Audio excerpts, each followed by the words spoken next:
এক বাটি সুজি দিয়েই সকালে নরম তুলতুলে একদম হেলদি জলখাবারের রেসিপি। যেমনই তাড়াতাড়ি হয় তেমনই কিন্তু একেবারে শরীরের জন্য স্বাস্থ্যকর। নমস্কার বন্ধুরা, কাজল ভিলেজ কিচেনে সকলকে স্বাগত জানাই। রোজকার মতো আজও রান্নাঘরে চলে এলাম। আজকের রেসিপি প্রথম থেকে লাস্ট পর্যন্ত দেখতে থাকুন, আশা করছি ভীষণ ভালো লাগবে। তো চলুন তাহলে শুরু করা যাক। তো এখানে দেখতে পাচ্ছ সকালে টিফিনের জন্য আমি নিয়েছি এক বাটি সুজি। তো এটা 200 গ্রাম সুজি আছে মাপে। তো যেই বাটি মেপে সুজি নিয়েছি এই বাটি মেপেই উপকরণগুলো নিয়ে নেব। অপর দিকে দেখতে পাচ্ছ আমি গ্যাস অন করে একটা কড়া গরম হতে বসিয়ে দিয়েছি। কড়ার মধ্যে দিয়ে দেবো আমি এখানে ওই বাটি মেপেই 2 বাটি জল। এক বাটি সুজির ক্ষেত্রে 2 বাটি জল এখানে দিতে হবে। এখানে এক বাটি দিয়ে দিয়েছিলাম, আরও আমি এক বাটি জল এখানে দিয়ে দিলাম। তো এখানে মাপে এখানে 2 বাটি আমি জল ব্যবহার করলাম। এবারে এই জলের মধ্যে কিছু উপকরণ দিয়ে দেবো, যেমন দিয়ে দেবো স্বাদ মতো লবণ বা মাপ মতো লবণ।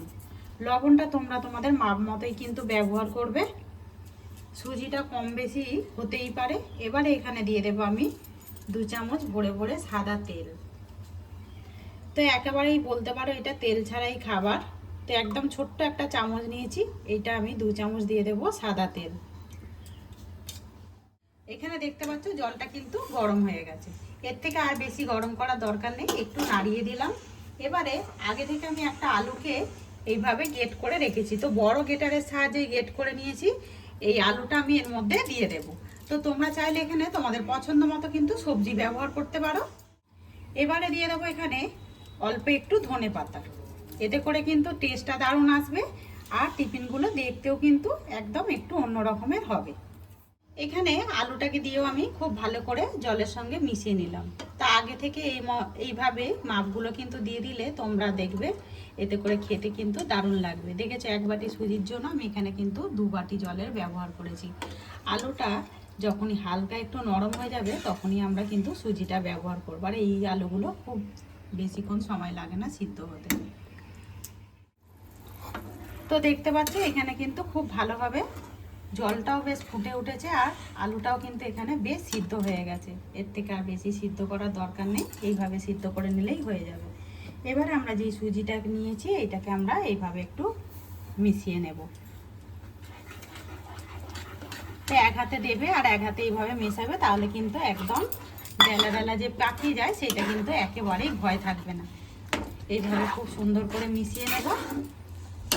আর এই টিফিনগুলো কিন্তু বেশ খুবই তাড়াতাড়ি হয়ে যায় আর খুবই কম সময়ের মধ্যে কিন্তু টিফিনগুলো রেডি হয়ে যায়। তো দেখতে পাচ্ছ এখানে কিন্তু খুব ভালোভাবে কড়া থেকে ছেড়ে আসছে আর এইভাবে একটু নরম নরম থাকবে, তখনই কিন্তু আমরা এই ডোটাকে নামিয়ে নেব। এখানে কিন্তু একটা ডো রেডি হয়ে গেছে। এবার এটা কড়া থেকে নামিয়ে নেব, একটু ঠান্ডা করে নেব। ততক্ষণে চলো চাটনিটা করে নিই। তো দেখতে পাচ্ছ অপর দিকে কিন্তু কড়াটা বেশ গরম হয়ে গেছে। এখানে দিয়ে দেবো আমি সাদা তেল। তো এখানে আমি 2 চামচ দিয়ে দিলাম ওই ছোট চামচে সাদা তেল। তেলটা যখন গরম হয়ে যাবে দিয়ে দেবো বেশ কিছুটা ছোলার ডাল। ছোলার ডালটাকে দিয়ে হালকা একটু নাড়াচাড়া করে নেব। তো তোমরা চাইলে এখানে কিন্তু ভাজা ছোলারও ব্যবহার করতে পারো, একটু খোসাগুলো ফেলে দিয়ে। এবার আমি এতে একে একে কিছু উপকরণ দিয়ে দেবো, যেমন দিয়ে দেবো 2 টুকরো আদা, এগুলোকে আগে থেকেই ধুয়ে আমি পরিষ্কার করে রেখেছি। আর এখানে 3টে কাঁচা লঙ্কা ঝালের জন্য ফাটিয়ে নিয়ে দিয়ে দেবো। 5 কোয়া মতো রসুন দিয়ে দেব। আর এখানে দেখো আগে থেকে আমি আধখানা পেঁয়াজকে কেটে রেখেছি, পেঁয়াজটাও দিয়ে দেবো। সব একইভাবে কেটে রেখে দিয়েছি একটু বড় বড় করে। এবারে দিয়ে দেবো এখানে 2টো টমেটো। টমেটো দিয়ে চাটনিটা খেতে কিন্তু ভালো লাগে। তোমরা চাইলে তোমরা অন্য কিছুভাবে দিয়েও করতে পারো, যেমন ধরো বাদামের চাটনি, নারকেলের চাটনি দিয়েও খাওয়া যাবে। এবারে দিয়ে দেবো এর মধ্যে স্বাদ মতো লবণ। লবণটা এই সময় দিয়ে দিলে কিন্তু একদম টমেটোগুলো নরম হয়ে যাবে। খুব ভালো করে মিশিয়ে নেব আর এইভাবে একটু নাড়াচাড়া করে নেব, যাতে করে টমেটোগুলো নরম হয়ে যায় আর সবজি মানে আদা রসুনগুলোও কিন্তু এতে ভাজা হয়ে যাবে, কাঁচা গন্ধটা চলে যাবে। এইখানে টমেটোগুলো দেখতে পাচ্ছ একদম নরম হয়ে গেছে। এবার এইটাকে আমি রেখে দেবো ঠান্ডা হওয়ার জন্য, তারপরে মিক্সিতে দিয়ে খুব ভালো করে বেটে নেব। এইখানে আমি যে সুজির পুরটা রেডি করেছিলাম বেশ কিন্তু ঠান্ডা হয়ে গেছে ডোটা, মানে এমনও ঠান্ডা হয়ে যায়নি, হাত দেবার মতো ঠান্ডা হয়ে গেছে। এই সময় কিন্তু একটু ভালো করে হাত দিয়ে মাখিয়ে নিতে হবে। তো এখানে দেখতে পাচ্ছ আমি খুব ভালো করে হাত দিয়ে মাখিয়ে হাতটাকে ধুয়ে পরিষ্কার করে একটু সাদা তেল মাখিয়ে নিয়েছি। এখান থেকে এবারে অল্প অল্প করে ডো নেব, নিয়ে আমরা এইভাবে একটু হাতের তালুতে দিয়ে আগে একটু গোল বাঁকিয়ে নেব। এবার একটু এইভাবে একটু চ্যাপটা করে দেব। এখানে কিন্তু একটা টিফিন রেডি হয়ে গেল। আর এই দেখো কতটা সুন্দর দেখতে হয়েছে। এইভাবে আমি সমস্ত টিফিনগুলোকেই রেডি করি। দেখতে পাচ্ছ কয়েকটা আমি সুন্দর করে কিন্তু গড়ে নিয়েছি। তো এবারে এইগুলোকে আমি 2 মিনিটের জন্য একটু ভাপিয়ে নেব। তার জন্য আগে থেকে এখানে দেখো জল গরম হতে বসিয়ে দিয়েছি। জলটা কিন্তু বেশ গরম হয়ে গেছে, তাই গ্যাসটাকে একটু আস্তে করে দিয়েছিলাম। এবার এখানে একটা নিয়েছি, এরকম বাড়িতেই সবাই দেখবে ঝাঁঝরি থাকে, এই ঝাঁঝরি থালা নিয়েছি। এর গায়ে একটু হালকা করে সাদা তেল ব্রাশ করে দিয়েছি, যাতে করে না এই টিফিনগুলো আটকে যায় থালার গায়ে। একে একে এবার এইগুলোকে আমি এর মধ্যে দিয়ে দেব।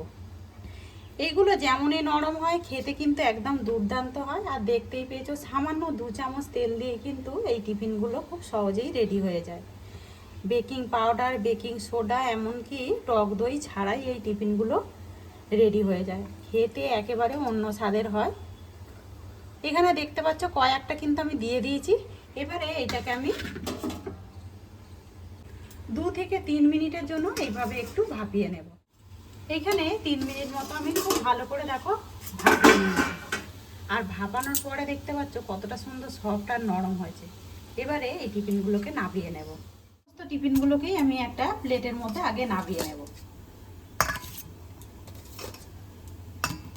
আর যেহেতু সুজিটা রেডি করা ছিল, টিফিনগুলো কিন্তু খুব বেশিক্ষণ সময় লাগবে না। এরকম 2 থেকে 3 মিনিট আমরা এইভাবে কিন্তু ভাপিয়ে নাবিয়ে নিলেই রেডি হয়ে যাবে। তো এখানে দেখতে পাচ্ছ সমস্ত টিফিনগুলোকেই কিন্তু আমি নাবিয়ে নিয়েছি। আর কতটা নরম হয়েছে সেটা কিন্তু দেখতেই পাচ্ছ, একদম নরম, যেরকম নরম আর সেরকম কিন্তু সফট। এবারে এটাকে একটু নাবিয়ে নেব। তো তোমরা চাইলে এরকমও কিন্তু খেতে পারো, আর চাইলে কিন্তু একটু কড়ার মধ্যে তড়কা মশলা করে নিতে পারো। চাটনিটাকেও আমি বেটে একটা বাটির মধ্যে নাবিয়ে নিয়েছি। অপর দিকে দেখতে পাচ্ছ কড়া গরম হতে বসিয়ে দিয়েছি, তার মধ্যে দিয়ে দিয়েছি আমি 2 চামচ সাদা তেল। তো এবার একটা তড়কা মশলা করে নেব আগে। তো তার জন্য আমি এখানে বেশ কিছুটা আবারও দিয়ে দিলাম ছোলার ডাল, দিয়ে দেবো একটা শুকনো লঙ্কা ফাটিয়ে নিয়েছি, আর একটা দিয়ে দিলাম গোটা, আর দিয়ে দেবো বেশ কিছুটা এখানে আমি নিয়েছি কালো সর্ষে। এতে করে চাটনির টেস্টটা কিন্তু দেখবে একেবারে অন্য একটা স্বাদ হয়ে যায়। এটাকে একটু ভেজে নেব।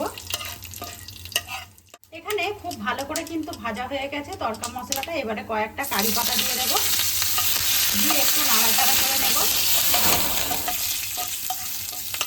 তো এখানে কিন্তু দেখো একেবারে ভাজা হয়ে গেছে, আর পুড়েও যায়নি। এইভাবে ভেজে নিয়ে এবারে দিয়ে দেবো আমি চাটনির মধ্যে। এখানে চাটনিটা একেবারেই রেডি হয়ে গেছে। এটা কিন্তু ওই ইডলির মতো টিফিন দিয়ে খেতে বেশ দারুণ লাগবে, একদম অপূর্ব হবে। আবারও আমি কড়াটা কিন্তু গরম হতে বসিয়ে দিয়েছি। কড়ার মধ্যে দিয়ে দেবো সামান্য 1 ফোঁটা তেল।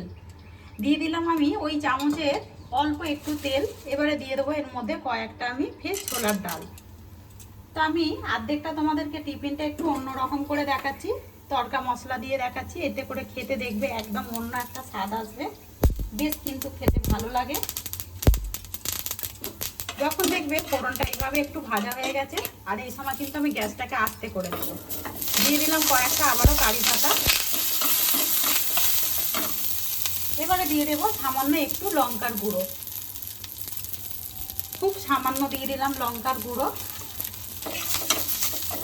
এবার এর মধ্যে দিয়ে দেবো যে টিফিনগুলোকে আমি আগে থেকে গড়ে রেখেছিলাম, টিফিনগুলোকে দিয়ে দেবো, দিয়ে এইভাবে একটু নাড়াচাড়া করে নেব।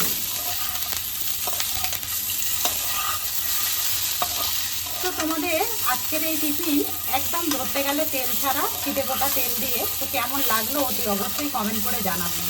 যদি ভালো লেগে থাকে এটা লাইক করে দিয়ে এইভাবে কিন্তু আমার পাশে থাকবেন। তো দেখতে পাচ্ছ এখানে কিন্তু টিফিনগুলোকে আমি একটু ওপর দিকে ধরে নিয়েছি, যেহেতু কড়াটা প্রচণ্ড গরম হয়ে গেছে। এখানে টিফিনগুলো যেহেতু রেডি হয়ে গেছে, এবারে আমি নাবিয়ে নেব। একদম গরম গরম চাটনি আর এরকম যদি একটা টিফিন থাকে, সকালে টিফিনটা একেবারে কিন্তু জমে যায়। তো দেখতে পাচ্ছ একদম রুটি পরোটা বাদ দিয়ে কিন্তু এরকম একটা টিফিন সকালের জন্য রেডি করে নিতে পারো। দেখো সামান্য বাড়িতে থাকা কয়েকটা উপকরণ দিয়ে একদম সকালের হেলদি একটা টিফিন তোমাদের সঙ্গে রেডি করলাম। এইগুলো যেমনই নরম হয় বলেইছি, তেমনই কিন্তু খেতে ভীষণই দারুণ লাগে। টমেটোটার সঙ্গে খেতে বেশ দারুণ লাগবে। তো আজকের রেসিপি আপনাদের কীরকম লাগলো অতি অবশ্যই কমেন্ট করে জানাবেন। যদি ভালো লেগে থাকে একটা লাইক করে দিয়ে এইভাবে আমার পাশে থাকবেন, আমাকে সাপোর্ট করবেন। আমার এরকম নিত্য নতুন রান্নার জন্য পাশে থাকা বেল আইকনটি প্রেস করবেন। সবাই ভালো থাকবেন, সুস্থ থাকবেন, ধন্যবাদ। আবারও কোনো নতুন রেসিপি নিয়ে ফিরে আসবো। আজকের মতো এই পর্যন্ত।